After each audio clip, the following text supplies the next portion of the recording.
Losing a job as an employee or having to dismiss an employee as an employer can be a stressful and difficult time. But does it really have to come to that?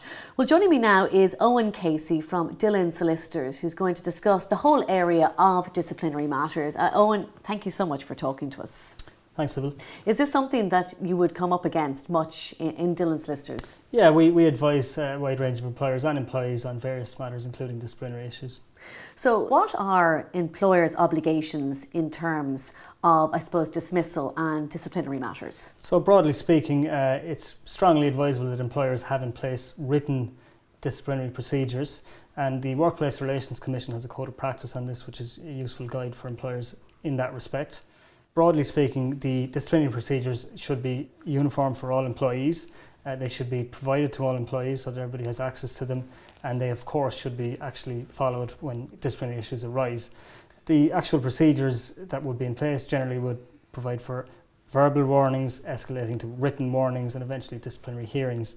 And ultimately, the key obligation from an employer's perspective is that the employee is provided with fair procedures so that they're allowed to understand fully the allegations made against them, they're allowed to put their case forward, and they're allowed to be represented if they wish. Okay, let's take an example where, let's say, an employee has stolen from the company. Can the employer dismiss them on the spot? It would be a bad idea in that scenario for an employer to dismiss the employee right on the spot, because essentially they'd be putting the employer at risk of subsequent legal action by the employee. Ultimately, and I'll come back to it again, it's all about procedures, and your disciplinary procedures should provide for this type of scenario. It would usually come under what's termed gross misconduct, which would have specific procedures to be dealing with it. Normally, for issues of gross misconduct like stealing, you should have procedure in place which would allow the employer to suspend the employee pending an investigation of the issue and a full hearing on it. And for that hearing, again, it's all about fair procedures are the key, and the employee should be given the opportunity to understand fully the allegations that are made against them. They should be made aware that a potential consequence of the hearing is that they would be dismissed, and they should be allowed to be represented if they so wish. On a less serious issue, what should, let's say, an employer do if there are performance issues with an employee? Yeah, this can be a tricky issue again. Ultimately, you come back to the issue of having procedures in place to deal with any type of scenario like this.